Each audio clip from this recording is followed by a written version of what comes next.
ಪ್ರಪಂಚದಲ್ಲಿ ಜನ್ಮ ತಳೆದಂತಹ ವ್ಯಕ್ತಿ ತಾನೊಬ್ಬ ಆಟ್ಯ ಮನೆತನದವನಾಗಿರಬೇಕು, ಗೌರವಾನ್ವಿತ ಕುಟುಂಬದವನಾಗಿರಬೇಕು, ಕೀರ್ತಿ ಶೇಷರ ಕುಲದಲ್ಲಿ ಹುಟ್ಟಿದವನಾಗಿರಬೇಕು, ಹೀಗೆಲ್ಲ ಬಯಸುತ್ತಾನೆ. ಬಯಸಿದ್ದೆಲ್ಲ ಈಡೇರುತ್ತದೆಯೇ? ಸಾಧ್ಯ ಇಲ್ಲ. ಯಾಕೆಂದ್ರೆ ಹುಟ್ಟು ನಮ್ಮ ಇಷ್ಟ ಅಲ್ಲ.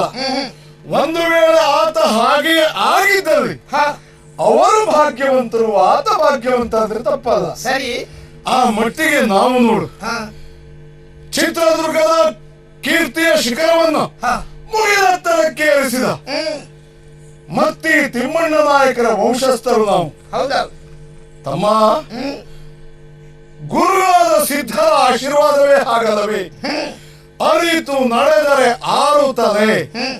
ಇದನ್ನ ನಮ್ಮಜ್ಜ ಕಸ್ತೂರಿ ರಂಗಪ್ಪ ನಾಯಕ ತಿಳಿದು ನಡೆದುಕೊಂಡಿದ್ದರಿಂದಲೇ ಕೀರ್ತಿಯ ಕಿರೀಟಕ್ಕೆ ಮತ್ತೊಂದು ಗರಿಯನ್ನ ಸಿಕ್ಕಿಸಿದರು. ಅವರ ಮಗ ಸರ್ಜಯ ನಾಯಕರಿಂದ ಪ್ರಪಂಚವನ್ನ ಕಂಡವರು ನಾವು. ತಮ್ಮ, ಈಗಲೂ ನಾವು ಭಾಗ್ಯವಂತರು ಎಂದು ಸಂತೋಷ ಪಡದೆ ಇನ್ನೇನು ಮಾಡಬೇಕು? ನೀನು ಹಾಗೆ ಹೇಳುವುದು ನನ್ನ ಮನಸ್ಸು ಒಪ್ಪುವುದಿಲ್ಲ ಅಣ್ಣ. ಯಾಕ? ಭಾಗ್ಯ ವಂಚಿತರು ನಾವು. ಯಾಕೆ? ಒಂದು ಸಂದರ್ಭದಲ್ಲಿ ನಮ್ಮ ಅಪ್ಪ ಸತ್ತಾಗ ನಾವು ಚಿಕ್ಕವರು ಎನ್ನುವ ಕಾರಣಕ್ಕಾಗಿ ನಮ್ಮ ಚಿಕ್ಕಪ್ಪನಿಗೆ ಅಧಿಕಾರ ಹೋಯಿತು. ಇವತ್ತು ಪ್ರಾಯ ಪ್ರಬುದ್ಧನಾಗಿದ್ಯಾ, ನೀನು ಸರ್ವ ವಿದ್ಯಾ ಪಾರಂಗತನಾಗಿದ್ಯಾ, ಈಗ ನೀನು ಅಧಿಕಾರವನ್ನು ಕೊಡಬಹುದಿತ್ತು. ಆದರೂ ಕೊಡಲಿಲ್ಲ ಅಂತ ಆದ್ರೆ ಯಾವುದೋ ಕೆಟ್ಟ ರಾಜಕೀಯ ಮನಸ್ಥಿತಿಯಲ್ಲಿದ್ದಾರೆ ಅವರು ಅಂತ ಅರ್ಥ. ಹಾಗೆ ನೋಡಿದ್ರೆ ನಮ್ಮ ವಂಶದವರ ಮೇಲೆ, ಹೆಚ್ಚೇನು ಮಕ್ಕಳಾಗಿರುವಂತಹ ನಮ್ಮ ಮೇಲೆ ಗೌರವವನ್ನು, ಮಮತೆಯನ್ನು, ಅಭಿಮಾನವನ್ನು ತೋರಿಸಿ ನಮ್ಮನ್ನು ಹಚ್ಚಿಕೊಂಡು ನಮ್ಮನ್ನ ಬೆಳೆಸುವಲ್ಲಿ ದಳವಾಯಿ ಮುದ್ದಣ್ಣನೇ ಹೊರತು ಅನ್ಯಥಾ ಮತ್ಯಾರೂ ಅಲ್ಲ. ಆ ಕಾರಣದಿಂದ ಚಿಕ್ಕಪ್ಪನಿಂದಲಾಗಿ ನಾವು ಭಾಗ್ಯ ವಂಚಿತರಾಗಿದ್ದೇವೆ. ತಮ್ಮ, ನೀನು ಯೋಚಿಸಿದ್ದು ಕಡಿಮೆ ಆಯ್ತು. ಯಾಕೆ? ಚಿಕ್ಕಪ್ಪ ನಮ್ಮನ್ನ ಅಲಕ್ಷಿಸಿದ ಎನ್ನುವುದು ನಿನ್ನ ಮಾತಿನ ಧ್ವನಿ. ಜನ್ಮ ಕೊಟ್ಟಂತ ತಂದೆ ತಾಯಿಗಳನ್ನ ಕಳಕೊಂಡ ನಮ್ಮ ಪಾಲಿಗೆ ಮುತ್ತನ್ನಿತ್ತು ತುತ್ತನ್ನಿತ್ತು ಸಾಕಿ ಸಲಹಿದವರು ಚಿಕ್ಕಪ್ಪ ಚಿಕ್ಕಮ್ಮನಲ್ಲವೇ? ಇಮ್ಮಡಿ ಮದಕರಿ ನಾಯಕರಲ್ಲವೇ? ಹಾಗಿರುವಾಗ ಅವರ ಕುರಿತು ನಿನಗೆ ಯಾಕೆ ಪೂರ್ವಾಗ್ರಹ? ಒಂದು ಮಾತು ಹೇಳಿದೆಯಲ್ಲ, ನಮ್ಮ ಏಳಿಗೆಯನ್ನ ಬಯಸಿದವ ದಳವಾಯಿ ಮುದ್ದಣ್ಣ ಎಂದು. ತಮ್ಮ, ಆತನನ್ನ ಬಹಳ ಹಚ್ಚಿಕೊಳ್ಳಬೇಡ ನೀನು. ಆತನೊಬ್ಬ ಗೋಮುಖ ವ್ಯಾಘ್ರ. ಕೇಳಬಹುದು ನೀನು ಚಂದ್ರಹಾಸ ಚರಿತ್ರೆ. ಅಲ್ಲೊಬ್ಬ ದುಷ್ಟ ಬುದ್ಧಿ, ಇಲ್ಲೊಬ್ಬ ಮುದ್ದಣ್ಣ ನೆನಪಿರಲಿ. ಎಂಥ ಮಾತನು!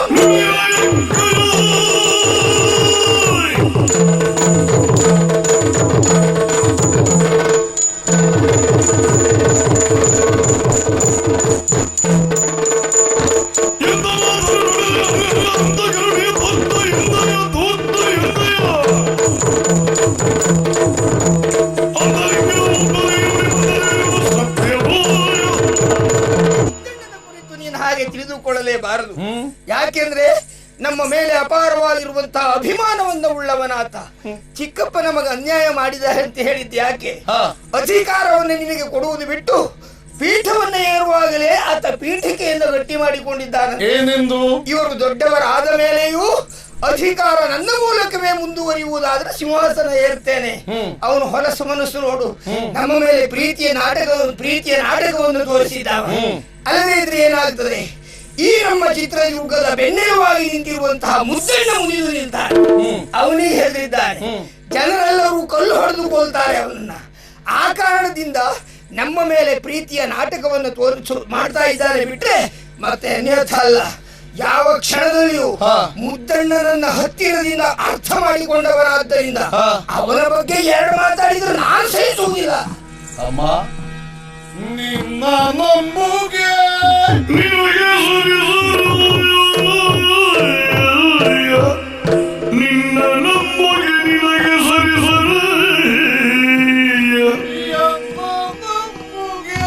ನನಗೆ ಸರಿ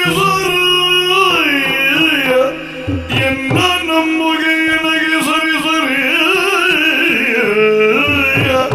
ನಿಮ್ಮ ಮತ ಏನದಕ್ಕೆ ಎಮ್ಮಳು ಭಿನ್ನ ಮತ ಏದಕ್ಕೆ ಎಮ್ಮಳು ತಮ್ಮಗೆ ನೀನು ಭಿನ್ನ ಮತ ಏತಕ್ಕೆ ಎಮ್ಮಳು ತಮ್ಮಗೆ ನೀನು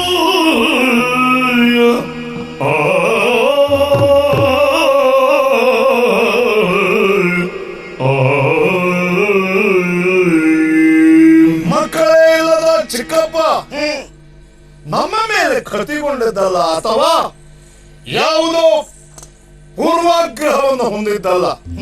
ನಾವು ಹೆಚ್ಚು ದಳವಾಯಿ ಮುದ್ದಣ್ಣನ ಜೊತೆಯಲ್ಲಿರುವುದೇ ಅವನ ಅಸಹನೆಗೆ ಕಾರಣ. ಹೋಗ್ಲಿ, ನಿನಗದ ಸಮಾಧಾನ ಇಲ್ಲ ತಾನೆ? ನೀನು ಸೆಟೆದು ನಿಂತು ಕಣ್ಣು ಕೆಂಪಗೆ ಮಾಡಿದಾಗಲೇ ನನಗೆ ಗೊತ್ತಾಯ್ತು. ಬಹುಶಃ ಇನ್ನು ಮುದ್ದಣ್ಣನ ಕುರಿತಾಗಿ ಹೇಳಿದ್ರೆ ನನಗೂ ತಿರುಗಿ ಬಿದ್ದೀಯಾ ನೀನು. ಮುದ್ದಣ್ಣನ ವ್ಯಕ್ತಿತ್ವವೇ ಹಾಗೆ. ಆಯ್ತು, ನಿನ್ನ ನಂಬುಗೆ ನಿನಗೆ ಸರಿ ಸರಿ, ನನ್ನ ನಂಬುಗೆ ನನಗೆ ಸರಿ ಸರಿ. ನಮ್ಮೊಳಿ ಯಾಕೆ ಭಿನ್ನ ಮತ? ಪುರದ ವೀಕ್ಷಣೆಗಾಗಿ ಹೊರಟ ಬರ್ತಾರೆ. ಹೌದು, ಹೋಗುವೆ.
ಇದೆಷ್ಟು ಹೇಳು?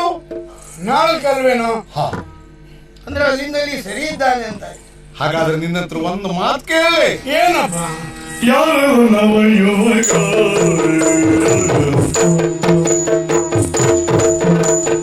ಯಾರು ನವಯುವಕ ರೋಗ ವಿಚಾರ ಕಿಂಬ ತವಕ ರೋಗ ವಿಚಾರ ಕಿಂಬ ತವಕ ನಿರತಿ ಕಂಡರೆ ರೋಗದ ಚಿಹ್ನೆ ತೋರಿಸು ಮೈತ್ರಿಗೆ ಯಾರು ನವಯುವಕ. ಈ ದಾರಿಯಲ್ಲಿ ಬರುತ್ತಿರುವಾಗ ನೀನು ಬಿದ್ದು ಚಡಪಡಿಸುವುದನ್ನು ನೋಡಿದೆವು. ಹೌದಾ? ದೂರದಿಂದ ಕಂಡಾಗ ನಾವು ತರ್ಕಿಸಿದ್ದು ಹೇಗೆ? ಹೇಗೆ? ಯಾರೋ ಒಬ್ಬ ವಯಸ್ಸಾದವ ನಿಂತುಕೊಳ್ಳುವ ಶಕ್ತಿ ಇಲ್ಲದೆ ಬಿಸಿಲಿನ ಝಳಕೋ ಅಥವಾ ನಡೆದು ದಣಿದೋ ಬಿದ್ದ ಎಂದು ಭಾವಿಸಿದ್ದು. ಸಮೀಪ ಬಂದು ನೋಡಿದಾಗ ವೃದ್ಧನಲ್ಲ, ನವ ಯುವಕ. ಆಶ್ಚರ್ಯ ಮಹಾರಾಯ. ಏನು? ಕಬ್ಬಿಣವನ್ನು ನಿನ್ನ ಕೈಗಿತ್ತಾಗ ಮತ್ತೆ ನೀನು ಮೊದಲಿನಂತಾದೆ. ಹಾಗಾಗಿ ನಾವು ತರ್ಕಿಸುವುದು ಏನು? ಬಹುಶಃ ನಿನಗೆ ಅಪಸ್ಮಾರ ಕಾಯಿಲೆಯೋ ಎಂದು. ಅದಲ್ಲ ಅಂತಾರೆ. ಆದ್ರೆ ಏನು ಕಾಯಿಲೆ? ನಿನ್ನ ಹೆಸರೇನು? ಯಾವಾಗಿನಿಂದ ಪ್ರಾರಂಭವಾಯಿತು ತಿಳಿಸ್ತೀಯಾ? ಅಷ್ಟೇ ತಾನೇ ಹೇಳೋಣ. ಅದಕ್ಕೆ ಹದಿವಯಸ್ಸಿನ ಹೆಣ್ಮಕ್ಕಳ ಕಂಡರೆ ಮೊದಲಿಗೆ ಇದು ಶುರುವಾಯಿತು.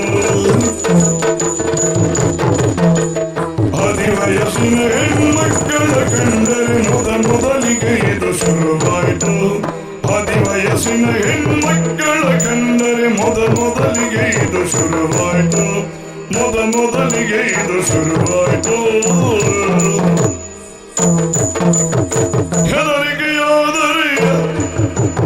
ಹೆದರಿಕೆಯಾದರೆಯ ಕೋಪವು ಬಂದರೆಯ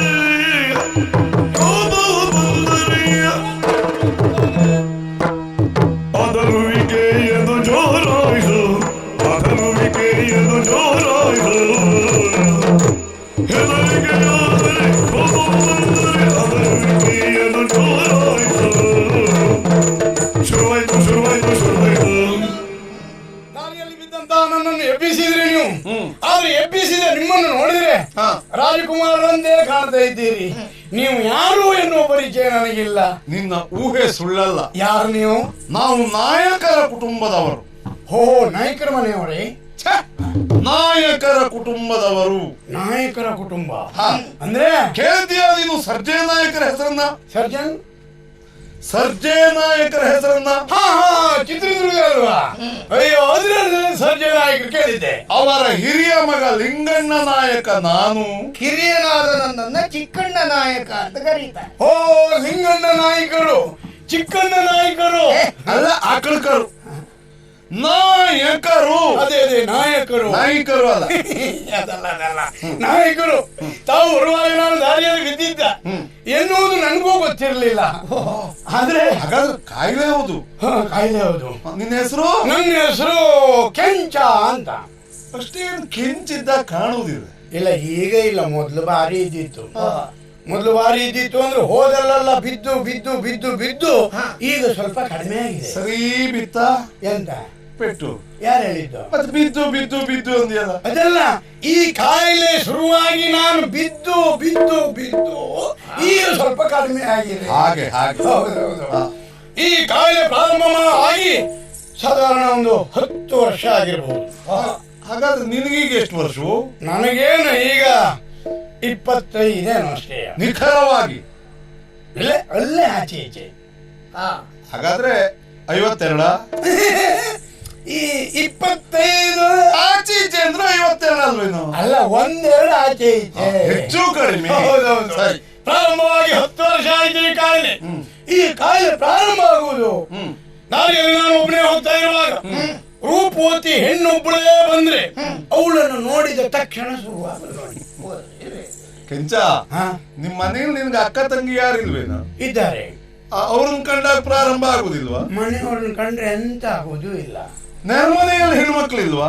ನೆರೆಮನೆಯಲ್ಲಿ ಹೆಣ್ಣು ಮಕ್ಕಳಿದ್ದಾರೆ, ಆದ್ರೆ ಅವ್ರ ಮನೆಯಲ್ಲಿ ಗಂಡಸರಿದ್ದಾರಲ್ಲ. ಒಬ್ಬಳೇ ಇರಬೇಕು.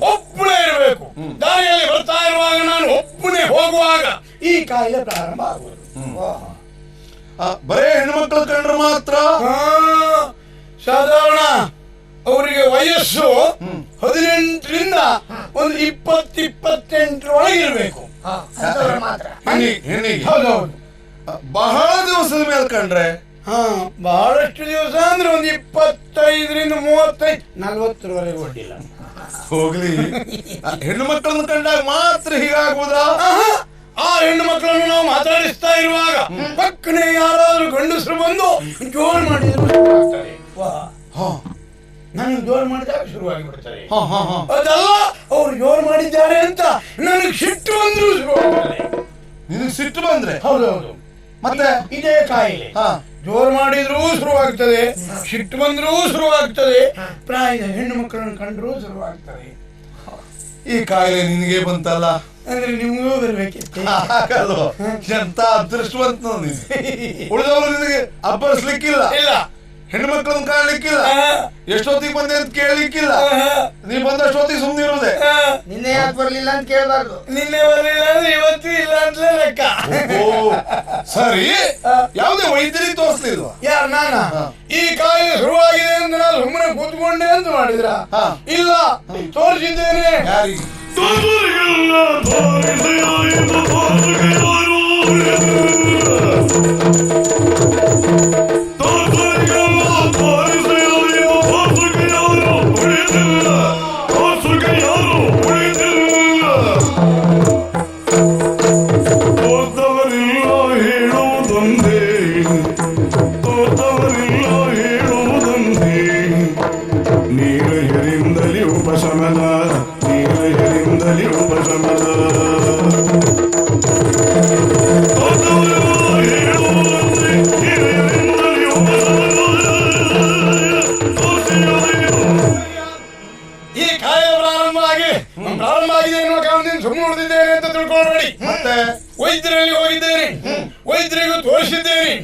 ತೋರಿಸೋರಿಗೆಲ್ಲ ತೋರಿಸಿ ಆಯ್ತು. ಏನಿಂದ? ಆದ್ರೆ ಯಾವ ವೈದ್ಯರು ಈ ಕಾಯಿಲೆಗೆ ಔಷಧ ಕೊಡ್ಲಿಕ್ಕೆ ಒಪ್ಪಲಿಲ್ಲ. ಈ ಕಾಯಿಲೆ ಇದುವರೆಗೆ ಯಾರಿಗೂ ಪ್ರಾರಂಭ ಆದದ್ದಿಲ್ಲ, ಇನ್ನು ಮುಂದೆ ಪ್ರಾರಂಭ ಆಗ್ತದೆ ಅಂತ ಹೇಳಲಿಕ್ಕೆ ಬರುವುದಿಲ್ಲ. ಪ್ರಪಂಚದಲ್ಲಿ ಈ ಕಾಯಿಲೆ ಪ್ರಾರಂಭ ಆದವ ನೀನು ಒಬ್ಬನೇ, ಹಾಗಾಗಿ ನಮ್ಮ ಹತ್ರ ಔಷಧ ಇಲ್ಲ ಅಂದ್ರು. ಯಾವ್ದಾದ್ರು ವೈದ್ಯರಿಗೆ ತೋರಿಸ್ಬೇಕು. ವೈದ್ಯ ಸ್ತ್ರೀ ರೋಗ ತಜ್ಞೆಗೆ ಅಲ್ಲಿ ಹೋಗಿ ತೋರಿಸಬಹುದಿತ್ತು, ಅಲ್ಲೂ ಶುರುವಾಗಿ ಬಿಟ್ರೆ. ಹೌದು, ಪರೀಕ್ಷೆ ಮಾಡುವಾಗಲೇ ಹೌದು. ಹಾಗಾಗಿ ಆ ಬದಿಗೊಂದು ಹೋಗಲಿಲ್ಲ. ಆದ್ರೆ ಔಷಧ ಇಲ್ಲ ಅಂತ ಹೇಳಿದವರು ಒಂದು ಮಾತು ಹೇಳಿದ್ದಾರೆ, ಪರಿಹಾರ. ಹೌದೌದು. ಈ ಕಾಯಿಲೆಗೆ ಮದ್ದು ಅಂತ ಹೇಳಿದ್ರೆ ಬೇರೆ ಯಾವುದೂ ಅಲ್ಲ, ಯಾವುದರಿಂದ ಶುರುವಾಗ್ತದೋ ಅದರಿಂದಲೇ ಉಪಶಮನ ಆಗ್ತದೆ ಅಂತ ಹೇಳಿದ್ರು. ಅಂದರೆ ನೀರೆಯರಿಂದಲೇ ಪ್ರಾರಂಭವಾದ ಕಾಯಿಲೆ ನೀರಿನಿಂದಲೇ ಪರಿಹಾರ ಆಗಬೇಕೆ ಹೊರತು ಬೇರೆಯವರಿಂದ ಆಗುವುದಿಲ್ಲ ಅಂದ್ರು. ಕೆಲಸ ಮಾಡ್ಬೋದಿತ್ತು ನೀನು. ಏನು? ಹೆಣ್ಣುಗಳೇ ಭಾಗವಹಿಸದ ಸೈನ್ಯಕ್ಕೆ ಹೋಗ್ಬೇಕಿತ್ತು. ಸೈನ್ಯಕ್ಕೆ ಹೋಗಬಹುದಾಗಿತ್ತು. ಸೈನ್ಯದವರು ಬಂದಾಗ ಯಾರಾದ್ರೂ ನಮ್ಮ ಸೇನೆಯವರು ಹೋಗು ಅಂತ ಹೇಳಿದಾಗ ನನಗೆ ಜೋರು ಮಾಡಿದಾಗ ಶುರುವಾದ್ರೆ ಅಬ್ಬರಿಸಿದ್ರೆ ಮಾತ್ರ ಅಲ್ಲ, ಎದುರಿನ ಸೇನೆಯನ್ನು ನೋಡಿ ನನಗೆ ಹೆದರಿಕೆ ಆದಾಗ ಶುರುವಾದ್ರೆ ಬಿಡು, ನಿನಗೆ ಕಾಯಿಲೆ ಗುಣ ಆಗಲೇಬೇಕು. ಯೋಗ್ಯ ಹೆಣ್ಣನ್ನು ಹುಡುಕಿ ಮದುವೆ ಮಾಡಿಸುವ ಹೊಣೆ ನನ್ನದು. ಆದ್ರೆ ಒಂದು ಭಯ ಮಹಾರಾಯ. ಯಾವುದು? ನೀನೊಂದು ಮಾತು ಕೇಳಿದ್ದೀಯಾ? ಏನು?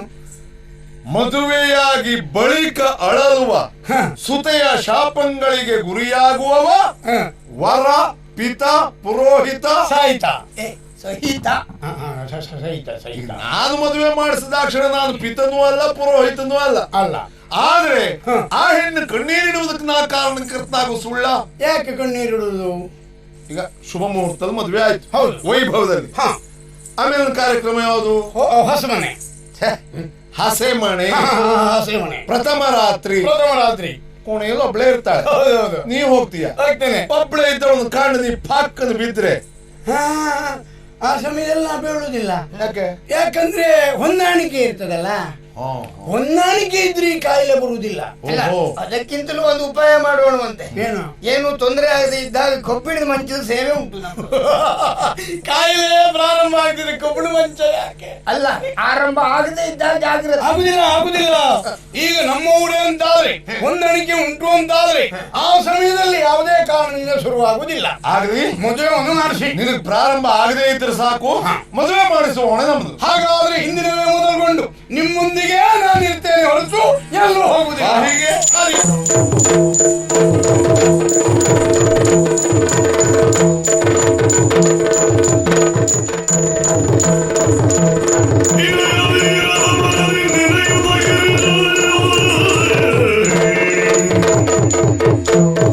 ಅರೆಯ ಉನ್ಮಾದವನು ತಣಿಸುವ, ಅರೆಯ ಉನ್ಮಾದವನು ತಣಿಸುವ, ವಿರಹ ದೊರೆಯಲು ಶಮನಗೊಳಿಸುವ, ವಿರಹ ದೊರೆಯಲು ಶಮನಗೊಳಿಸುವ, ಪರಮ ಸುಂದರಿ ಇವಳ ಹೊಂದದೆ ಬದುಕಿ ಫಲವೇನು, ಪರಮ ಸುಂದರಿಯ ಇವಳ ಹೊಂದದೆ ಬದುಕಿ ಫಲವೇನು, ಯಾರ ಸುಂದರಿ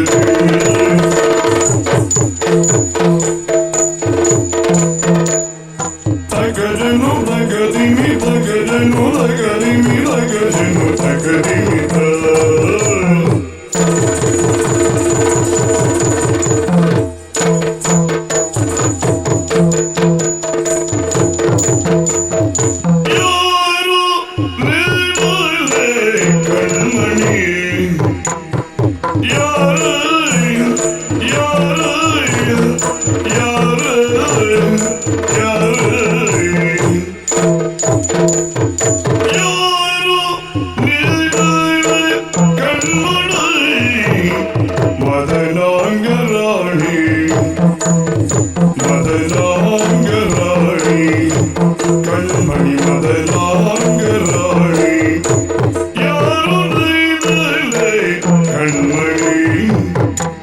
ಮದನಾಂಗರಾಣಿ ಮದನಾಂಗರಾಣಿ ಮದನಾಂಗರಾಣಿ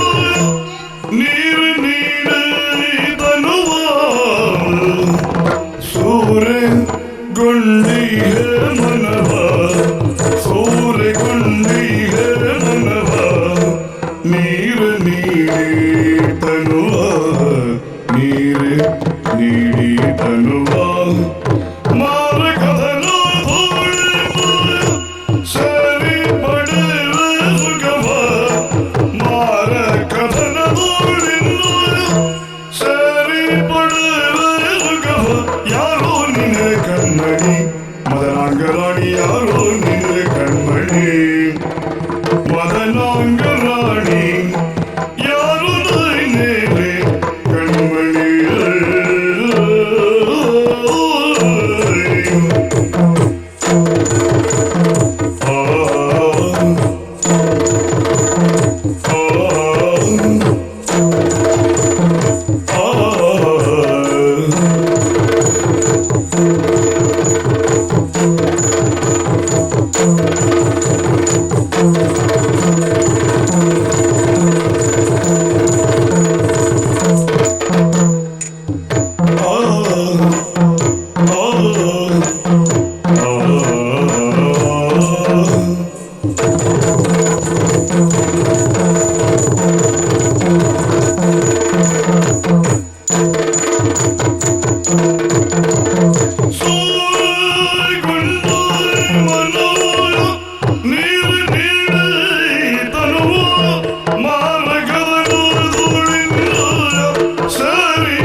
ಯಾರು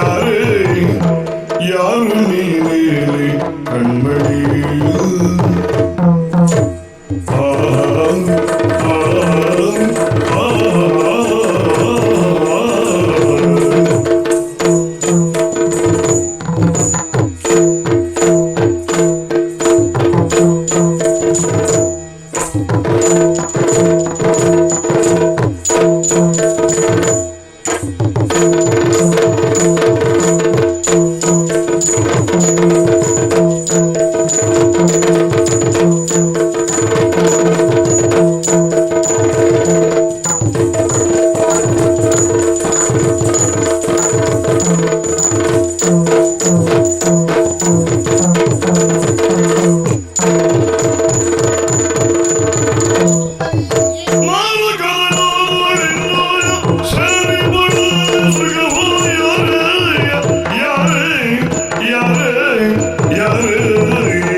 ಕಣ್ಣು ಮನವನ್ನ ಸೆಳೆಯಬಹುದಾದಂತಹ ಆಕರ್ಷಣೀಯ ರೂಪವನ್ನು ಹೊಂದಿರುವ ನೀನು ಎಲ್ಲವರಿಗೂ ಕಣ್ಣುಮಣಿಯೇ ಹೌದು.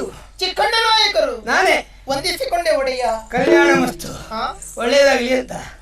ಸಂತೋಷ ಆಯ್ತು ನಿನ್ನನ್ನು ನೋಡಿ. ಮಾರ್ಗ ಮಧ್ಯದಲ್ಲಿ ವಿವರಿಸುತ್ತಿರುವಂತಹ ನನಗೆ ಏಕಾಂಗಿಯಾಗಿದ್ದಾಗ ನೀನು ಗೋಚರಿಸಿದ್ದು ಬಹಳ ಒಳ್ಳೆಯದಾಯ್ತು. ಯಾಕೋ? ನಾನು ನೇರ ನಡೆ ನುಡಿಯೋನು, ಉತ್ತಮವಾದದ್ದು. ಹಸಿ ಗೋಡೆಗೆ ಹರಳಿಟ್ಟ ಹಾಗೆ ಮಾತಾಡುವುದು ಒಳ್ಳೆಯದ್ದಿ. ನೀನು ಚಂದ ಅಂದ್ರೆ ಚಂದ, ಸುಳ್ಳೆಲ್ಲ ಹೇಳುವುದಿಲ್ಲ. ಅಷ್ಟು ಚಂದದಾಗಿಯಾಗಿರುವಂತಹ ನಿನ್ನ ಕುರಿತು ಒಂದು ಮಾತು. ಅಪ್ಪಣೆಯಾಗ್ಲಿ. ನನ್ನ ಕ್ರಮವೇ ಹಾಗೆ. ಹೇಗೆ? ಡಾಢ ಡಾಢ ಇತ್ಯರ್ಥ ಹಾಗೆ ಹೋಗ್ಬೇಕು. ಒಳ್ಳೆಯದ್ದಿ. ನಿನ್ನನ್ನು ನೋಡಿ ನನಗೆ ಮನಸ್ಸಾಗಿದೆ. ನೀರೇ ನೀಡು ಈ ತನುವ ಮದನದ ಕದನದಲ್ಲಿ ಸಂತೃಪ್ತಿಗೊಳಿಸ್ತೇನೆ. ಬಾ ಸರಿಯೇ ನಿಮಗಿಂತಹ ಮಾತು ಒಡೆಯ?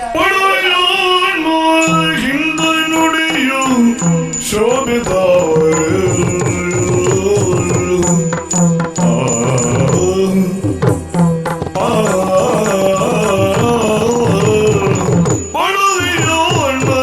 ಇಂದ ನುಡಿಯು ಶೋಭಿತವರು ಒಡವಿಯಾಳ್ವಾಗಿಂದ ನುಡಿಯು ಶೋಭಿತವರು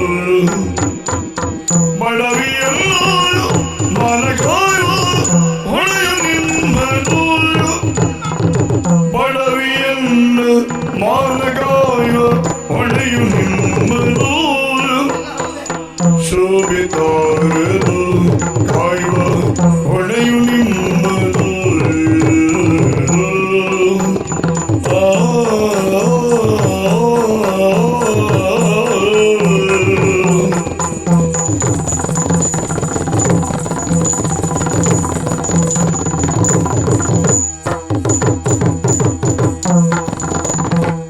ಬಡವಿಯನ್ನು ಮಾನಕಾಯುವ ಹೊಳೆಯು ನಿಮ್ಮದು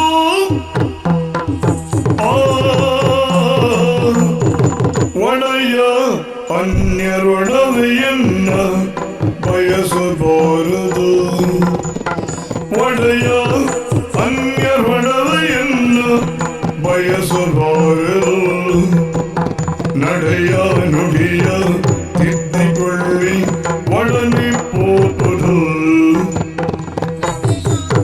ನುಡಿಯ ತಿದ್ದಿಕೊಳ್ಳಿ ಒಡನೆ ಪೋಪುದು ಕಾಯುವ ಹೊಣೆಯೋ ನಿಮ್ಮದು ಕಾಯುವ ಹೊಣೆಯೋ ನಿಮ್ಮದು ನುಡಿಯು ಶೋಭಿತಾರದು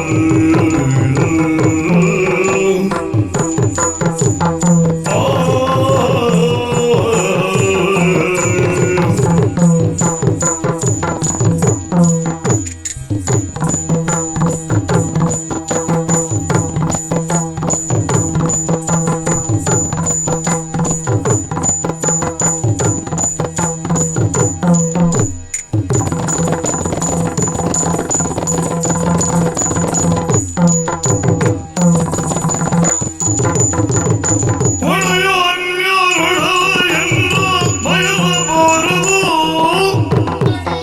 ನುಡಿಯ ತಿದ್ದಿಕೊಳ್ಳಿ.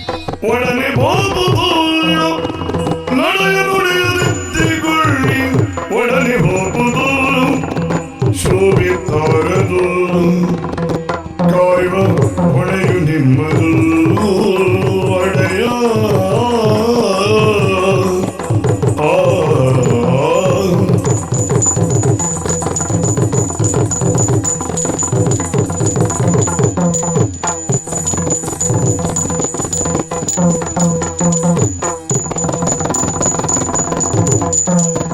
ಒಡೆಯಾಳಗಿಂದ ನುಡಿಯು ಒಡೆಯಾಳಗಿಂದ ನುಡಿಯು ಶೋಭಿತಾರದು ಕಾಯುವ ಹೊಣೆಯು ನಿಮ್ಮದು ನಮ್ಮ ಮನದ ಅಭಿಪ್ರಾಯವನ್ನು ನಾವು ಮತ್ತೊಬ್ಬರಲ್ಲಿ ಹೇಳಿಕೊಳ್ಳುವುದು ಆಕ್ಷೇಪ ಏನೂ ಅಲ್ಲ. ಹಾಗೆಂದು ಅವರು ಅದಕ್ಕೆ ಒಪ್ಪಲೇಬೇಕೆಂದೇನೂ ಇಲ್ಲವಲ್ಲ. ಹಾಗೇನಿಲ್ಲ. ಮಾತು ಮತ್ತೊಬ್ಬರ ಮನಸ್ಸನ್ನು ಅರಳಿಸುವಂತಿರಬೇಕು. ಮತ್ತೊಬ್ಬರ ಮನಸ್ಸನ್ನು ಕೆರಳಿಸುವಂತೆಯೂ ನೋವಾಗುವಂತೆಯೂ ಇರಕೂಡದಲ್ಲ. ಓಹೋ, ಈ ಹೊತ್ತಿಗೆ ನಿಮ್ಮ ಮಾತೆನ್ನುವುದು ಅಂತಹ ಅನುಭವವನ್ನು ಉಂಟು ಮಾಡುತ್ತಾ ಇದೆ. ಹೇಗೆ? ಮಾತು ಮಿತವಾಗಿರಲಿ, ಮಾತು ಮೃದುವಾಗಿರಲಿ, ಮಾತು ಮಧುರವಾಗಿರಲಿ ಎನ್ನುವ ಹಾಗೆ ಹೇಳಿದರು. ಮಿತ ಅಂದ್ರೆ ಎಷ್ಟು ಮಿತಿ ಒಳಪಡಿಸಿದ್ದೇನೆ ನಾನು? ಇಲ್ಲ ಒಡೆಯ, ನಿಮ್ಮ ಮಾತು ಅಧಿಕವಾಯಿತು. ಇಷ್ಟು ವಾಕ್ಯಕ್ಕೆ ನೀವು ಅಧಿಕಾರಿ ಕೋಟಿ ಕೋಟಿ ಮಾತಾಡುವ ಸಿಕ್ಕಿದ್ರೆ ಏನ್ ಹೇಳ್ತೀಯ? ವಾಕ್ಯಗಳು ಹೆಚ್ಚಾಯಿತು ಅಂತ ಹೇಳಿದ್ದಲ್ಲ, ಮತ್ತೆ ಅದು ಉಂಟು ಮಾಡಿದ ಪರಿಣಾಮ ಕಠೋರವಾಯಿತು ಈ ಹೊತ್ತಿನಲ್ಲಿ. ನಿನಗ? ಹೌದು. ಯಾಕೋ? ಒಡೆಯನಾದವನು ಅನ್ಯರ ಒಡವೆಯನ್ನು ಸಂರಕ್ಷಿಸಬೇಕು, ಹೌದಾ? ಬದಲಾಗಿ ಬಡವರ ಸಂಪತ್ತನ್ನು ದೋಚುವುದಕ್ಕೆ ಮುಂದಾದಂತಾದ್ರೆ ಮತ್ತೆ ರಕ್ಷಿಸುವವರಾದ್ರೂ ಯಾರು? ಹಾಗೆಲ್ಲ ಮಾಡಬಾರದು. ಕೂಡುದು ಕೊಡುದು. ಹೆಣ್ಣಿನ ಸಂಪತ್ತು ಅಂತ ಹೇಳಿದ್ರೆ ಮಾನ ಅಲ್ವೇ? ರಕ್ಷಿಸಬೇಕಾದಂತಹ ನೀವೇ ಮಾನ ಕಡಿಯುವಂತ ಕೆಲಸ ಮಾಡುತ್ತೀರಿ ಅಂತಾದ್ರೆ ಇದು ನಿಮ್ಮಂತವರಿಗೆ ಭೂಷಣವೇ ಸ್ವಾಮಿ. ಇನ್ನಾದರೂ ಈ ನಿಮ್ಮ ನಡೆನುಡಿಯನ್ನು ಸ್ವಲ್ಪವಾದ್ರೂ ತಿದ್ದಿಕೊಳ್ಳಿ. ದಯವಿಟ್ಟು ಈ ರೀತಿಯಲ್ಲಿ ಮನ ನೋಯಿಸಬೇಡಿ. ಹೊರಟು ಹೋಗಿ ಒಡೆಯ. ಪಾಠ ಕಲಿಸುವ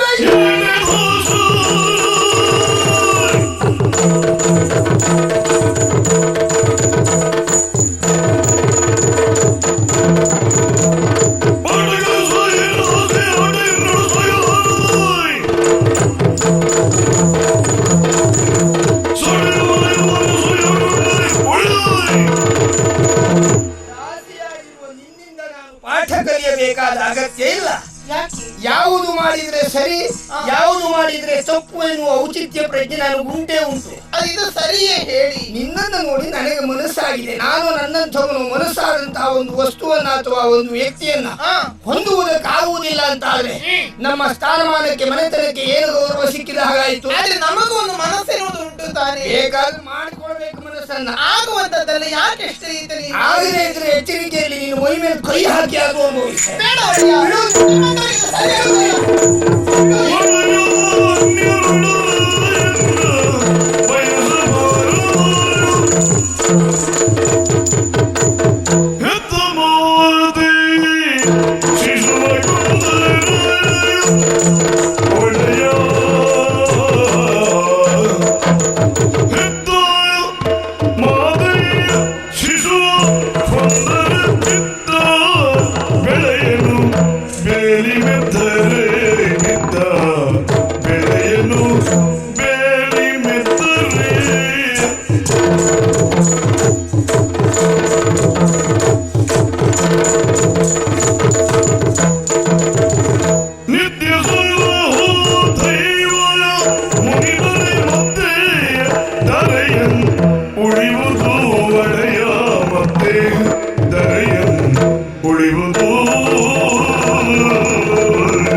ರಕ್ಷಿಸಬೇಕಾದವರು ನೀವೇ. ಈ ಹೊತ್ತಿನಲ್ಲಿ ಮಕ್ಕಳ ಶೀಲಹರಣಕ್ಕೆ ಮುಂದಾಗ್ತೀರಿ ಅಂತಾದ್ರೆ ಈ ಲೋಕದಲ್ಲಿ ಧರ್ಮ ಉಳಿಯುವುದಕ್ಕೆ ಸಾಧ್ಯ ಉಂಟ ಹೇಳಿ? ಹೆತ್ತ ತಾಯಿಯ ಮಗುವಿನ ಕತ್ತನ್ನ ಒತ್ತುವುದಕ್ಕಾಗಿ ಮುಂದಾದ ಹಾಗಾಯಿತು. ಬೇರೆಯೇ ಎದ್ದು ಹಲವನ್ನ ಮೆಂದ ಹಾಗಾಯಿತು. ಕಾಯಬೇಕಾದಂತಹ ದೇವನೇ ಕಾಡುವ ವಿಧೆ ಆದಂತಾನೆ ಈ ಲೋಕ ಉಳಿಯಲಾರದು ಪ್ರಭು. ನಿಮ್ಮಲ್ಲಿ ಬೇಡಿಕೊಳ್ತಾ ಇದ್ದೇನೆ, ಯಾವ ಕಾರಣಕ್ಕೂ ಈ ಹೆಣ್ಣಿನ ತಳ್ಳಿ ಮಾತ್ರ ಸಲ್ಲದು ಪ್ರಭು.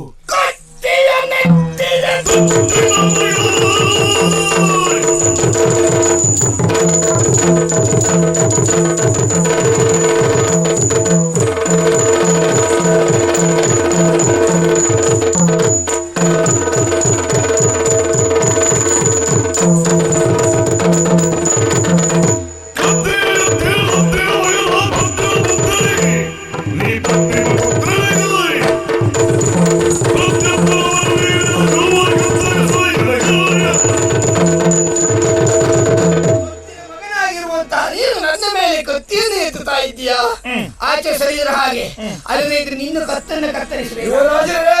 ಒಂದು ಮಾತು ಬಿಟ್ಕೊಳ್ಳಿ, ಈ ದೇಶಕ್ಕಾಗಿ ಯಾವ ಹೊತ್ತಿಗೂ ಪ್ರಾಣಾರ್ಪಣೆಗೆ ಸಿದ್ಧನಾದವನು ನಾನು. ದೇಶ ದ್ರೋಹದ ಕೆಲಸವನ್ನ ಯಾವತ್ತಿಗೂ ಕೂಡ ಮೆಚ್ಚುವವನಲ್ಲ. ಅದನ್ನ ಮಾಡುವವ ನನ್ನ ಸಂಬಂಧಿಕರಾದ್ರೂ ಕೂಡ ಆ ಹೊತ್ತಿನಲ್ಲಿ ಶಿಕ್ಷಿಸದೆ ಬಿಡುವವನಲ್ಲ.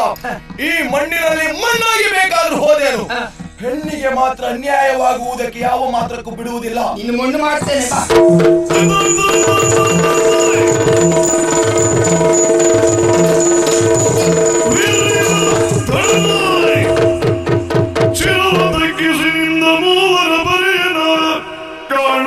ಲಿಂಗಣ್ಣ ಮೂವರ ಪರಿಯ ಆ ಲಿಂಗಣ್ಣ ಕಾಣುದ ಅರಿಯಬೇವುದು ಸತ್ಯ ಎನ್ನುವುದ.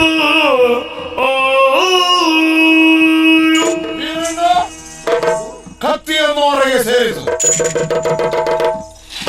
ನಾಯಕ.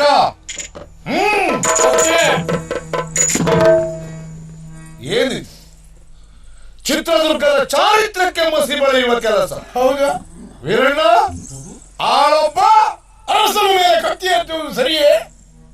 ಮಾಡಬಹುದೇ ಹೀಗೆ? ಹಾ, ಗೊತ್ತಾಯ್ತಾ? ಏನು ಕೆಂಚ, ಓ ನಡೆದದ್ದೇನು ಗೊತ್ತಾ? ಓದೊಬ್ಳು ನಿಂತಿದ್ದಾಳಲ್ಲ, ನೀ ಬಾಳ ಹೊತ್ತು ನೋಡ್ಬೇಡ. ಮತ್ತೆ ನಿನ್ನ ಕಾಯಿಲೆ ಪ್ರಾರಂಭ ಆದ್ರೆ ಕಷ್ಟ. ಇಲ್ಲ ಇಲ್ಲ, ನೀವು 3 ಜನ ಇರುವಾಗ ಅವಳನ್ನು ನೋಡಿದ್ರೆ ನಂಗೆ ಶುರುವಾಗುವುದಿಲ್ಲ. ಅವಳನ್ನು ಬಹುಶಃ ವೀರಣ್ಣ ನೋಡಿದ. ಹೌದೌದು, ನೋಡಿ ಮನಸ್ಸಾಗಿ ಬಾ ತನುಸುಕವನ್ನು ಕೊಡುವು ಅಂತ ಕೇಳಿದ್ದಿರಬೇಕು. ಆ ಹೊತ್ತಿನಲ್ಲಿ ಆಗುದಿಲ್ಲ ಅಂತ ಅವಳು ಹೇಳಿದಾಗ ಹೋಗಿ ಅವಳ ಸೆರಗಿಗೆ ಕೈ ಹಾಕಿದಾಗ ನಿಮ್ಮ ತಮ್ಮ ಚಿಕ್ಕಣ್ಣ ನಾಯಕರಲ್ಲಿ ಬಂದದ್ದಿರಬೇಕು. ನನ್ನ ತಮ್ಮ ಎಂಥವ? ಸತ್ಯದಲ್ಲಿ ಹರಿಶ್ಚಂದ್ರ ಅಲ್ವೇ? ಮಾತ್ರ ಅಲ್ಲ, ಶ್ರೀರಾಮನ ಅಪದವತಾರ ಅಪರಾವತಾರ ಅಂತಿರುವ ಇವರು ಬಂದು ತಡೆದಾಗ ಹೇಳಿದ ಮಾತನ್ನು ಕೇಳದೇ ಇದ್ದದ್ರಿಂದ ಇಬ್ಬರು ಕತ್ತಿ ಎತ್ತಿದ್ದಿರಬೇಕು. ಏನಿದ್ರು ಅವನ ಮೇಲೆ ಕತ್ತಿ ಎತ್ತದ್ದು ತಪ್ಪೆ. ವೀರಣ್ಣ ಮಾಡಬಹುದೇ ಹೀಗೆ? ಒಡೆಯನು ಮನ್ನಿಸಿದ್ದು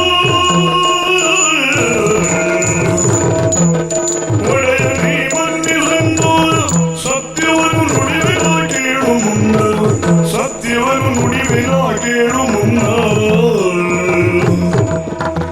ಜನರ ಮುಗಿಯಲು ಸೆಳೆದನು ಜನರ ಮುಗಿಯಲು ಸೆಳೆದನು ಕಂಡು ನಾ ತಡೆಯ ಕಂಡು ನಾವು ತಡೆಯ ಕದನೆಗೆ ನಿಂದರು ಕಂಡು ನಾವು ತಡೆಯ ಕದನೆಗೆ ನಿಂದರು ಒಡೆಯ ನೀ ಮನ್ನಿಸೆನ್ನ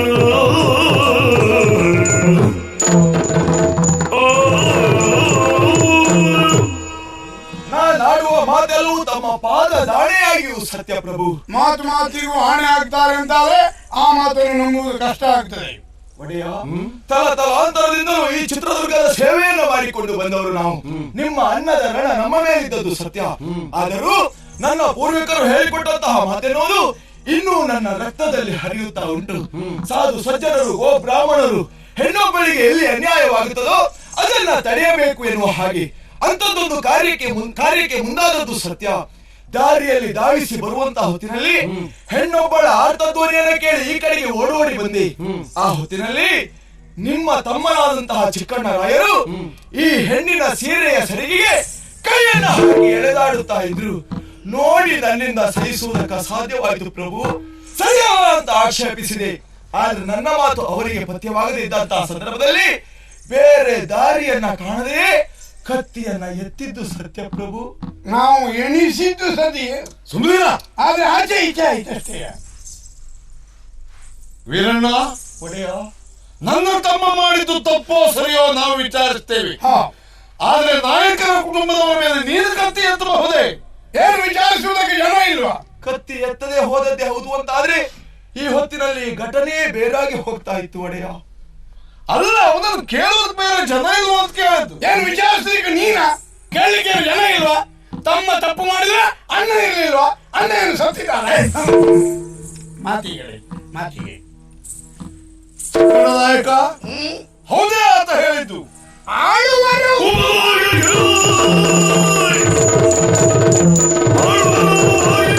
ಬಿಟ್ಟಿರುವ ಹಾಗೆ ಹುಟ್ಟಿರುವ ಹಾಗೆ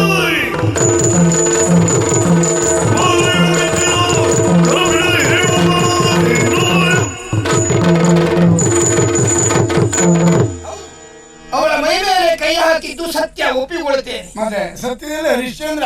ಕಾರಣ ಆಳುವವರ ಉಪಭೋಗಕ್ಕಾಗಿಯೇ ಇರುವಂತಹ ಇವರನ್ನೆಲ್ಲ ಹೊಂದಿದೆ ಅಧರ್ಮ ಅಂತ ಆಗುವುದಿಲ್ಲ. ಆ ಕಾರಣದಿಂದಲೇ ಅವಳನ್ನ ಮಾತಿನಲ್ಲಿ ಮೃದುವಾಗಿ ಕೇಳಿದೆ. ಅದಕ್ಕೆ ಒಪ್ಪದೇ ಇದ್ದ ಪಕ್ಷದಲ್ಲಿ ಅವಳ ಮೈ ಮೇಲೆ ಕೈ ಹಾಕುವುದು ನನಗೆ ಅನಿವಾರ್ಯವಾಯಿತು. ಆದ್ದರಿಂದ ಈ ಘಟನೆ ನಡೆದದ್ದು. ತಮ್ಮ ಚಿಕ್ಕಣ್ಣ ನಾಯಕ, ಏನೇ ನಡೆದಿರಲಿ ಈಗ ಆದದ್ದೇನು? ನಾಯಕರ ಕುಟುಂಬದ ಒಬ್ಬ ವ್ಯಕ್ತಿಯನ್ನ ದಾರಿಯಲ್ಲಿ ವಿಚಾರಿಸುವ ಸಂದರ್ಭ ಬಂದದ್ದು ಸುಳ್ಳೆ. ಮತ್ತೆ ದಾರಿ ಮಧ್ಯೆ ನಿಂತ ವ್ಯವಹಾರ ಮಾಡುದಿ? ಹೌದೌದು, ಮನೆಗೆ ಹೋಗುವುದಕ್ಕೆ ಅವಳು ಒಪ್ಪಿರಲ್ವಾ? ಏಕಾಂತಕ್ಕೆ ಹೋಗುವುದಕ್ಕೆ ಒಪ್ಪದೇ ಇದ್ದದ್ರಿಂದ ಲೋಕಾಂತದಲ್ಲಿ ಮಾಡಬೇಕಾಯ್ತು ಅಷ್ಟೇ. ಆಹಾ, ಏನಮ್ಮ ನನ್ನ ಪರಿಚಯ ಆಗ್ಲಿಲ್ವೇ ಒಡೆಯ? ಯಾರು ನೀನು? ನಿಮ್ಮ ಚಿಕ್ಕಮ್ಮ ಓಬವ್ವನಾಗುತ್ತೀರ ಸಜ್ಜೆಯ ದಾಸಿ ನಾನು. ಇವತ್ತು ಬೆಳಿಗ್ಗೆಯ ಎಂತದ ಸಜ್ಜಿಗೆ ಸಜ್ಜೆಯ ದಾಸಿ ಅಂದ್ರೆ ಅಂತಃಪುರದವಳು. ಗಿರಿಜೆ ಎನ್ನುವಂತ ಹೆಸರು ನನ್ನದು. ಹಾ. ಚಿಕ್ಕಣ್ಣ ನಾಯಕರನ್ನು ನೋಡಿದೆ, ಒಡೆಯನೆನ್ನುವಂತಹ ಅಭಿಮಾನದಿಂದ ಮಾತನಾಡುವುದಕ್ಕೆ ಮುಂದಾದೆ. ಅಷ್ಟಕ್ಕೆ ನನ್ನ ಮೇಲೆ ಮೋಹಗೊಂಡು ಸೆರಗೆ ಹಿಡಿದೆಡುವುದಕ್ಕೆ ಇವರು ಮುಂದಾದರು. ವೀರಣ್ಣ ನಾಯಕ ಅಲ್ಲಿವರೆಗಾಗಿ ಬಂದು ಪರಿಪರಿಯಲ್ಲಿ ಹೇಳಿದಾಗ ಕೇಳದೇ ಇದ್ದಂತ ಹೊತ್ತಿನಲ್ಲಿ ಅನಿವಾರ್ಯವಾಗಿ ವೀರಣ್ಣ ಕತ್ತಿ ಎತ್ತಿದ. ವೀರಣ್ಣನದು ತಪ್ಪಲ್ಲ ತಾಯಿ, ಓ, ನೀನು ಅವನ ಪರವಾಗಿ ಮಾತನಾಡಬೇಕಾದ ಅಗತ್ಯ ಇಲ್ಲ. ಏನಿದ್ದರೂ ಆತ ಅರಸ ಕುಟುಂಬದವರ ಮೇಲೆ ಕೈ ಎತ್ತಬಹುದೇ, ಕತ್ತಿ ಎತ್ತಬಹುದೇ? ನಾಯಕರ ಮನತನ ಅಂದ್ರೆ ಏನು? ಹಾಗಾದ್ರೆ ನಿಮ್ಮ ತಮ್ಮನ ಮಾತನ್ನು ನೀವು ಪುಷ್ಟೀಕರಿಸುತ್ತಿದ್ದೀರಿ ಅಂತ ಆಯ್ತು. ಈ ಸಂಬಂಧವಾಗಿ ನಾನೊಂದು ಪ್ರಶ್ನೆ ಕೇಳದೆ ಒಡೆಯ. ಏನು? ನರನ ಬಾದಿಬ ಹಸಿಯುವುದಾಗೆ, ನರನ ಬಾದಿಬ ಹಸಿಯುವುದಾಗೆ, ಚರಿಪ ಧರ್ಮಗೆ ನ್ಯಾಯ ನೀತಿಗೆ,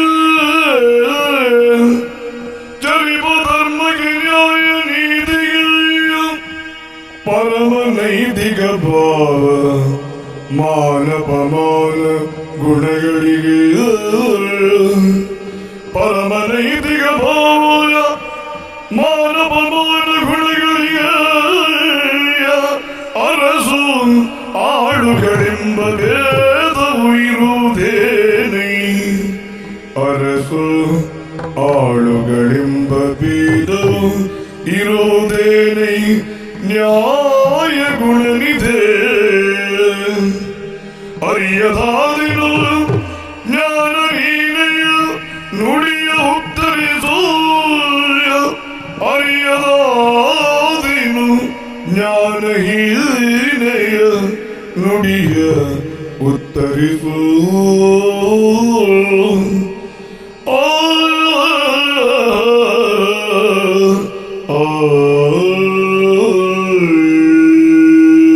ನಮ್ಮ ನಾಡು ಅಂತಹ ದೊಡ್ಡವರು ಎಂತಹ ಕೆಲಸವನ್ನೇ ಮಾಡಿದರು ಹಾ. ಶೋಷಣೆಗೊಳಗಾಗಿ ಬಡವರು ಬದುಕಬೇಕು ಎನ್ನುವಂತಹ ಮಾತನ್ನು ನೀವು ಒಪ್ಪಿಕೊಳ್ಳುವ ಹಾಗಾಗುತ್ತಾ ಇದೆ ಸ್ವಾಮಿ.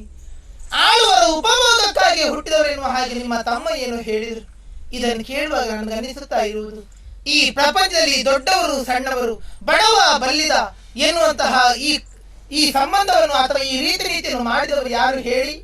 ನಾವೇ ಅಲ್ವೇ ಸ್ವಾಮಿ? ಭಗವಂತನ ದೃಷ್ಟಿಯಲ್ಲಿ ಪ್ರಪಂಚದಲ್ಲಿರುವಂತಹ ಮನುಷ್ಯರೆಲ್ಲರೂ ಒಂದೇ ರೀತಿ ಅಲ್ವೇ?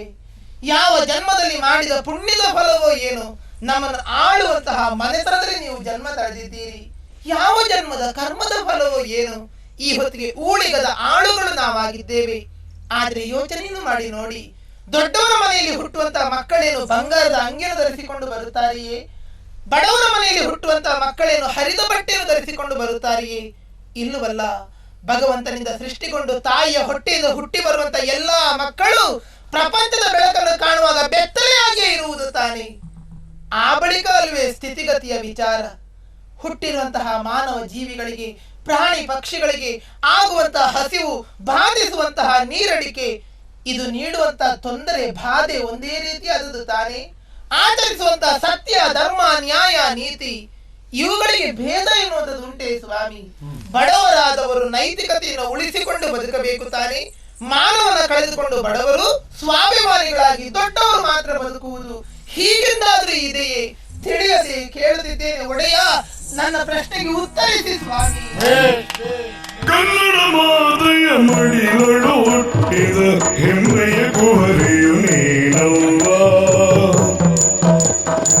ಕನ್ನಡ ಮಾತೆಯ ಮಡಿಗಳು ಹುಟ್ಟಿದ ಹೆಮ್ಮೆಯ ಕುವರಿಯು ನೀನವ್ವ, ಕನ್ನಡ ತಾಯಿಯ ಹಿರಿಮೆಯ ಸಾರುವ ಚಿತ್ರದುರ್ಗದ ಗಿರಿಜವ್ವ, ಕನ್ನಡ ತಾಯಿಯ ಹಿರಿಮೆಯ ಸಾರುವ ಚಿತ್ರದುರ್ಗದ ಗಿರಿಜವ್ವ, ಚಿತ್ರದುರ್ಗದ ಗಿರಿಜವ್ವ.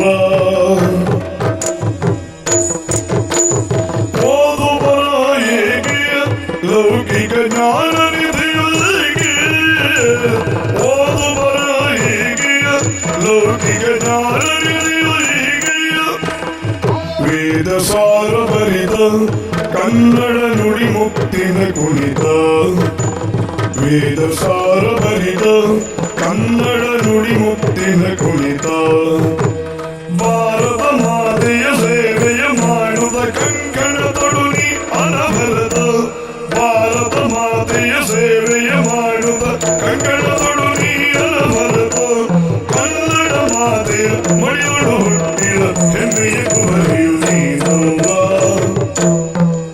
ಚಿತ್ರದುರ್ಗದ ಗಿರಿಜವ್ವ. ಒಡೆಯ, ನಾನೆಷ್ಟು ಅಜ್ಞಾನಿ ಎಂಬುದನ್ನು ನೀನು ತೋರಿಸಿದೆ ಎಂದರೂ ತಪ್ಪಾಗಲಾರದು. ಯಾಕೆ? ನಿನ್ನ ಪ್ರಶ್ನೆಗೆ ಉತ್ತರಿಸುವ ಶಕ್ತಿಯನ್ನು ನಾನು ಕಳಕೊಂಡೆ. ಎಂತ ಮಾತು! ಅಲ್ವೇ? ಸತ್ಯ ಹೇಳುದಿದ್ರೆ ಅದು ಮಾತೇ ಅಲ್ಲ, ಮತ್ತೆಂತದ? ನುಡಿ ಮುತ್ತು. ಸರಿ, ಮಾತು ಮಾತಿಗೂ ನಾಯಕರ ಕುಟುಂಬದವರು ಎಂಬುದಾಗಿ ನನ್ನ ಬಾಯಿಂದ ಬಂದದ್ದು ಸತ್ಯ. ನಮ್ಮ ಬುದ್ಧಿಗೆ ಆ ಅಹಂಕಾರದ ಪರದೆ ಮುಸುಕಿತ್ತು, ಓಹೋ, ಅದನ್ನ ಹರಿದು ಬಿಸುಟಿದೆ, ಹಾ, ಕಣ್ಣು ತೆರೆಸಿದೆ. ತಾಯಿ, ಏನು ಒಡೆಯ? ನೀನಾಡಿದ ಮಾತು ಸತ್ಯ. ಹಾ, ಮಾನ ಅಪಮಾನ ಸ್ವಾಭಿಮಾನದ ವಿಷಯದಲ್ಲಿ ಆಚರಿಸುವ ಧರ್ಮ ಉಚ್ಚರಿಸುವ ಸತ್ಯಕ್ಕೆ ಬಡವ ಬಲ್ಲಿದ ಎನ್ನುವ ಭೇದ ಇಲ್ಲ. ಹೌದು ತಾನೇ? ಅಷ್ಟೇ ಅಲ್ಲ, ಆ, ನಿನ್ನ ಕುರಿತಾಗಿ ಹೆಮ್ಮೆ ಎನಿಸುತ್ತಾ ಇದೆ. ಯಾಕೆ? ನಿನ್ನಂತವಳನ್ನ ಪಡೆದ ಈ ಚಿತ್ರದುರ್ಗದ ನೆಲ ಪಾವನವಾಯಿತು. ದೊಡ್ಡ ಮಾತಾಯಿತು. ಅನೇಕ ಜ್ಞಾನಿಗಳು ಪಂಡಿತರು ಹುಟ್ಟಿ ಆ, ನೆಲದ ಮಹಿಮೆಯಿಂದ ಲೋಕಕ್ಕೆ ಬಿತ್ತರಿಸಿರಬಹುದು. ಆದ್ರೆ ಓದು ಬರಹ ಬಾರದ ಬಡ ಕುಟುಂಬದಲ್ಲಿ ಹುಟ್ಟಿದ ಆ, ನಿನ್ನ ಜ್ಞಾನಕ್ಕೆ ಅವರ ಜ್ಞಾನವೂ ಸಾಲದು. ಓದು ಬರ ಯಾಕೆ? ಹಣೆ ಬರ ಒಂದಿದ್ರೆ ಸಾಲದೆ. ತಾಯಿ ಗಿರಿಜವ್ವ, ಓ, ನನ್ನ ತಪ್ಪಿನ ಅರಿವಾಯಿತು. ಹಾ, ಹೆಚ್ಚೇನು ನನ್ನ ತಮ್ಮ ಮಾಡಿದ್ದು ತಪ್ಪು ಎನ್ನುವುದು ಖಚಿತವಾಯಿತು. ಹೌದಲ್ವೇ? ಚಿಕ್ಕಣ್ಣ ನಾಯಕ, ಕ್ಷಮೆ ಕೇಳು.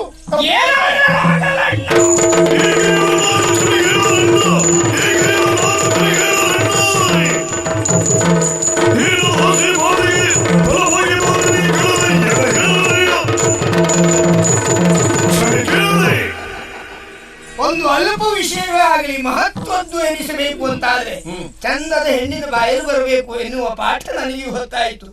ಯಾವ ದೊಡ್ಡ ಸಂಗತಿಯ ಮಾತಾಡಿದ್ದಾಳೆ ಅವಳು. ಒಂದೇ ಒಂದು ವಿಷಯವನ್ನು ನಾನೀಗ ತಪ್ಪು ಎನ್ನುವುದಾಗಿ ಮಾಡಿ ತೋರಿಸಿಕೊಡ್ತೇನೆ. ಏನು? ಹಸಿವು, ಬಾಯಾರಿಕೆ ಎಲ್ಲವರಿಗೂ ಆಗ್ತದೆ, ಆದ್ರೂ ಒಂದೇ ರೀತಿ ಅಲ್ಲ ಅದಕ್ಕೆ ಪರಿಮಾರ್ಜನೆ. ದೊಡ್ಡವನಿಗೂ ಹಸಿವಾಗ್ತದೆ, ಬಡವನಿಗೂ ಹಸಿವಾಗ್ತದೆ. ದೊಡ್ಡವನಾದವನು ಮನಸ್ಸು ಮಾಡಿದಂತಾದ್ರೂ ಮೃಷ್ಟಾನ್ನ ಭೋಜನವನ್ನು ಮಾಡಿಯಾನು, ತಂಗಳನ್ನವನು ಉಂಡಾನು. ಬಡವನಾದವನಿಗೆ ಹಸಿವಾಯಿತು ಅಂತಾದ್ರೆ ತಂಗಳನ್ನ ಉಣ್ಣುವುದಕ್ಕೂ ಅವನಿಗೆ ಇರುವುದಿಲ್ಲ, ಸ್ವಾತಂತ್ರ್ಯ ಇರುವುದಿಲ್ಲ. ಅಲ್ಲಿ ಹಸಿವಿನಲ್ಲಿ ವ್ಯತ್ಯಾಸ ಕಂಡು ಬರಲಿಲ್ವಾ? ಇದೆಲ್ಲ ನಾನು ಒಪ್ಪುವ ವ್ಯವಹಾರ ಅಲ್ಲವೇ ಅಲ್ಲ. ಅವಳ ಕ್ಷಮೆ ಕೇಳಲಿಕ್ಕೆ ನಾನು ತಪ್ಪು ಮಾಡಲಿಲ್ಲ. ತಪ್ಪು ಮಾಡಿದವಳು ಅವಳನ್ನ ನನ್ನೊಟ್ಟಿಗೆ ಇರುವುದಕ್ಕೆ ಒಪ್ಪಿಸುವ ಕೆಲಸ ಮಾಡಿ ನನ್ನ ಕ್ಷಮೆ ಕೇಳುವುದಲ್ಲ.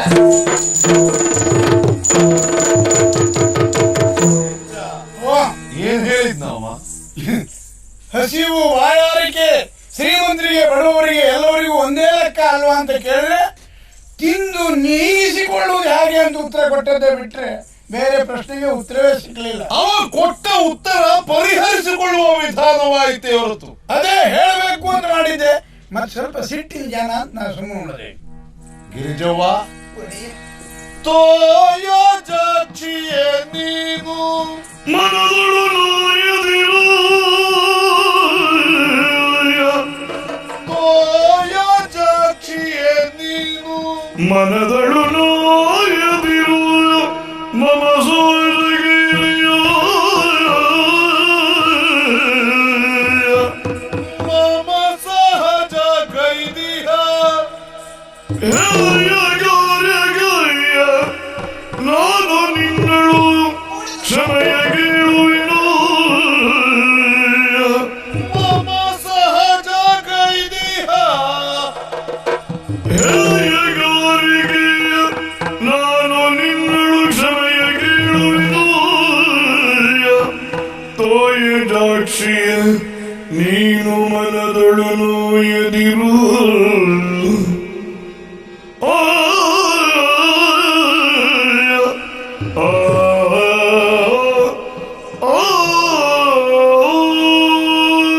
ಇಷ್ಟು ಉತ್ತರವನ್ನು ಕೊಟ್ಟ ಆತ ಅಷ್ಟು ಮಾಡಿದ್ದಾನೆ ಎನ್ನುವುದಕ್ಕೆ ಮತ್ಯಾವ ಸಾಕ್ಷಿ ಬೇಡ.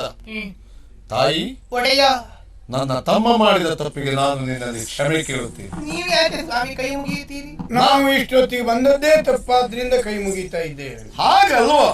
ಬಂದೇ ಇದ್ರು ಆ ಕೆಟ್ಟ ಘಟನೆ ನಡೆದು ಹೋಗ್ತಿರ್ಲಿಲ್ವಾ? ಅದೇ ಹೇಳಿದ್ದು, ತಮ್ಮ ಮಾಡಿದ ತಪ್ಪು ಅಂತ ಗೊತ್ತಾದ ಮೇಲೂ ನಾವು ಕ್ಷಮೆ ಕೇಳದಿದ್ದೀರಿ, ನೀ ಯಾರು ಕೇಳುವ? ಹಾಗಲ್ಲ ಕೆಂಚ. ಮಗ ತಪ್ಪು ಮಾಡಿದ್ರೆ ತಂದೆ ಕ್ಷಮೆ ಕೇಳಬೇಕು, ಶಿಷ್ಯ ತಪ್ಪು ಮಾಡಿದ್ರೆ ಗುರು ತಪ್ಪ ಕ್ಷಮೆ ಕೇಳಬೇಕು, ತಮ್ಮ ತಪ್ಪು ಮಾಡಿದ್ರೆ ಅಣ್ಣ ಈಗ ಕ್ಷಮೆ ಕೇಳಿ ಆಯ್ತಲ್ಲ. ಆದ್ದರಿಂದಲೇ ನಾನು ತಪ್ಪನ್ನು ಒಪ್ಪಿಕೊಂಡದ್ದು. ತಾಯಿ, ಓ, ಏನ್ ಮಾಡೋಣ?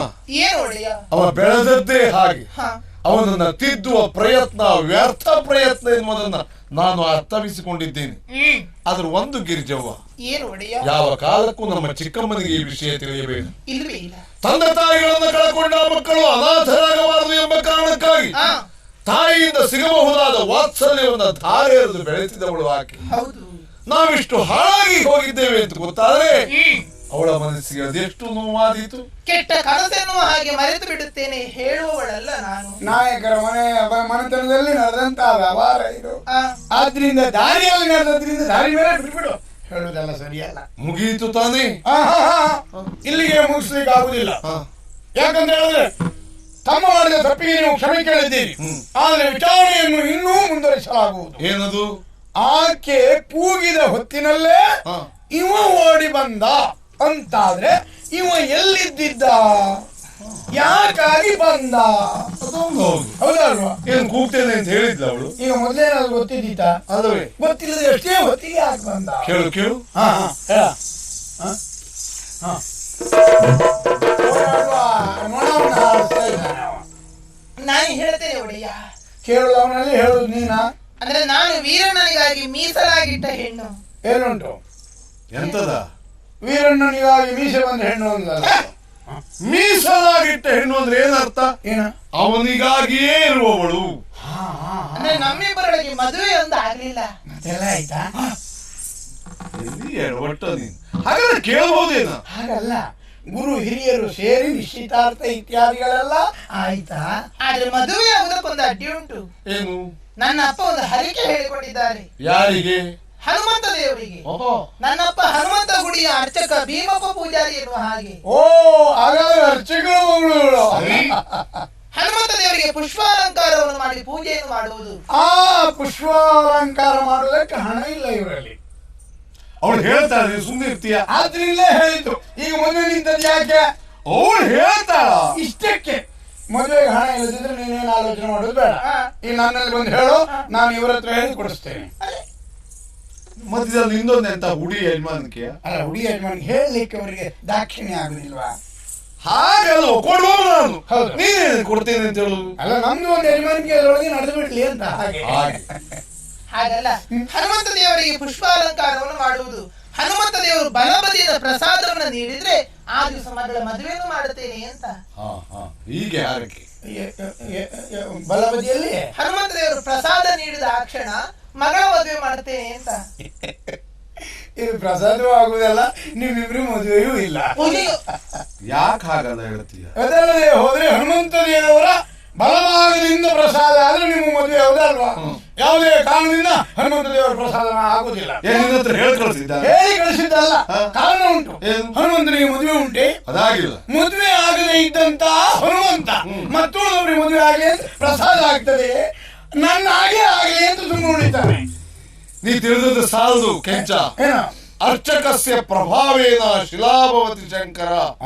ಪೂಜಿಸುವವನ ಪ್ರಭಾವದಿಂದ ಕಲ್ಲು ದೇವರಾಗುತ್ತಾನೆ, ಗೊತ್ತಾಯ್ತಾ? ಹಾಗಾದ್ರೆ ಪೂಜಿಸುವ ಪ್ರಭಾವದಿಂದ ಪ್ರಸಾದವೂ ಆಗ್ತದೆ. ಮಳಲ ಲಿಂಗವನ್ನೇ ಮಹಾದೇವನೆನ್ನುವ ಹಾಗೆ ಪ್ರಾರ್ಥಿಸಿದರೆ ಮನದ ಇಷ್ಟಾರ್ಥ ಈಡೇರುವುದಿಲ್ವೇ? ಅಲ್ಲ, ತಿಳಿಯದೆ ಹೇಳುವುದು. ನೀವು ಓದದೇ ಇದ್ದದ್ದು ಭಾರಿ ಒಳ್ಳೇದಾಯ್ತು. ಓದಿದ್ರು ನೀವು ಊರಿಡುವುದಿಲ್ಲ ಇತ್ತು. ಇಷ್ಟೆಲ್ಲ ಹೇಳ್ಕೊಂಡು ತಿಳಿದೇ ಇದ್ದವಳು ಅಂತ ಹೇಳ್ತೀಯ. ತಾಯಿ, ಓ, ಪ್ರಸಾದದ ಆಮೇಲೆ ತಿಳಿಸು. ಮದುವೆಗೆ ಬೇಕಾದ ಎಲ್ಲ ಸಹಾಯವನ್ನು ವ್ಯವಸ್ಥೆಯನ್ನು ನಾವು ಮಾಡಿಸ್ತೇವೆ. ಆದಿ. ಆ ಬಗ್ಗೆ ಆಲೋಚನೆ ಮಾಡಬೇಕಾಗುದಿಲ್ಲ. ಆದ್ರಿಂದ ಈಗ ಇಲ್ಲಿಂದ ಹೋಗುದುಂಟು ಅಲ್ಲ, ಮುಂದೇನಾದ್ರು ನಮಗೆ ಯಾಕ? ಅಷ್ಟೇ, ನಾವು ಹೋಗೋಣ. ಅಡ್ಡಿಲ್ಲ.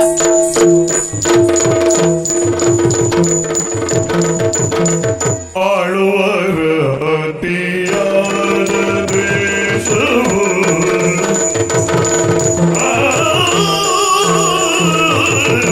ಆಳುವರ ಅತಿಯಾದ ದ್ವೇಷವು ಬಾಲಿಗೆ ಅತಿಯಾದ ಪ್ರೇಮವು ಬಾಲಿಗೆ ಅತಿಯಾದ ಪ್ರೇಮವು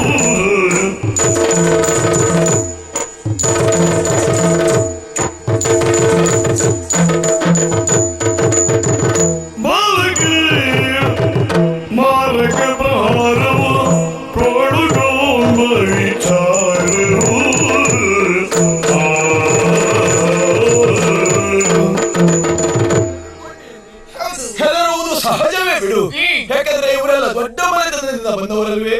ಚಿಕ್ಕಣ್ಣ ನಾಯಕರು ಯಾಕೆ ಹೀಗಾಗಿ ಹೋದ್ರು? ಇವರ ಸ್ವಭಾವ ಏನು ಹೊಸತಲ್ವೇ? ಮತ್ತೆ ಮೊದಲಿನಿಂದಲೂ ಇವರು ಹೀಗೆ. ಹೇಗೆ? ಪ್ರಥಮವಾಗಿ ಬೇಟೆ ಹುಚ್ಚಿದ್ದಿತ್ತು, ಹಾ. ಆಮೇಲೆ ಹೆಣ್ಣಿನ ಹುಚ್ಚು, ಹಾ. ಈಗಂತೂ ಅಧಿಕಾರದ ಹುಚ್ಚು. ಹಾ. ಈ ಹುಚ್ಚೆನ್ನುವುದು ಅವರ ಬದುಕಿನಲ್ಲಿ ಎಂತಹ ಹೇಯ ಕೆಲಸಕ್ಕೂ ಕೂಡ ಹೆದರುವುದಿಲ್ಲ ಎನ್ನುವುದಕ್ಕೆ ಇವತ್ತು ನಡೆದಂತಹ ಈ ಪ್ರಕರಣವೇ ಸಾಕ್ಷಿ. ಒಂದು ವೇಳೆ ಅಂತಹ ಅನಾಹುತ ನನ್ನ ಬದುಕಲ್ಲಿ ಬರುತ್ತದೆ ಅಂತ ಆದ್ರೆ ನಾನು ಪ್ರಾಣವನ್ನ ಕಳೆದುಕೊಂಡೇನೆ ಹೊರತು ನಿನ್ನನ್ನು ಬಿಟ್ಟು ಉಳಿದವರನ್ನು ಸೇರಲಾರೆ. ಇಂತಹ ಸಂತೋಷದ ಕ್ಷಣದಲ್ಲಿ ಯಾಕೆ ಸಾಯುವ ಸುದ್ದಿ ಮಾತಾಡ್ತೀಯಾ? ನಾನು ಭಗವಂತನಲ್ಲಿ ಬೇಡುವುದೇನು ಗೊತ್ತಾ? ಏನೆಂದು? ನಮ್ಮೊಳಗಿನ ಈ ಮಧುರವಾದಂತಹ ಪ್ರೇಮ ಎನ್ನುವುದು ಹಾ. ಸದಾ ಕಾಲ ನಗುತ್ತಿರಬೇಕು.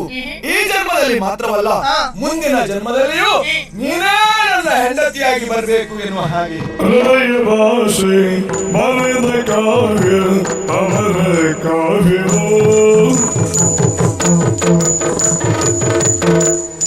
ಹೃದಯ ಭಾಷೆ ಬರೆದ ಕಾವ್ಯ ಅಮರ ಕಾವ್ಯವೋ. ಹೃದಯ ಭಾಷೆ ಬರೆದ ಕಾವ್ಯ ಅಮರ ಕಾವ್ಯವೋ. ಕಾವ್ಯ ಅಮರ ಕಾವ್ಯವೋ.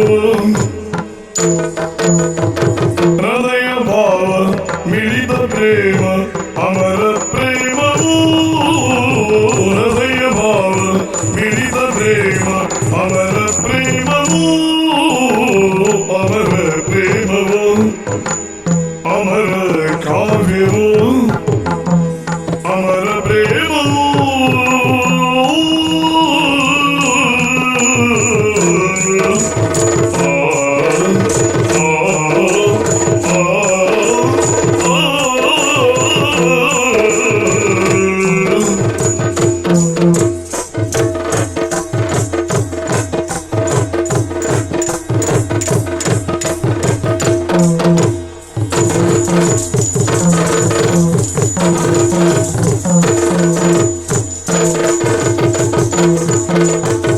ಹೃದಯದನಿಗೆಯ ಪ್ರೇಮ ಸುದಿಯು ಅಮರ ಗಾನವು. ಹೃದಯದನಿಗೆ ಪ್ರೇಮ ಸುದಿಯು ಅಮರ ಗಾನವು. ಶ್ರುತಿಯು ಅಮರ ಗಾನವು. ಶ್ರುತಿಯು ಅಮರ ಗಾನವು. ಶ್ರುತಿ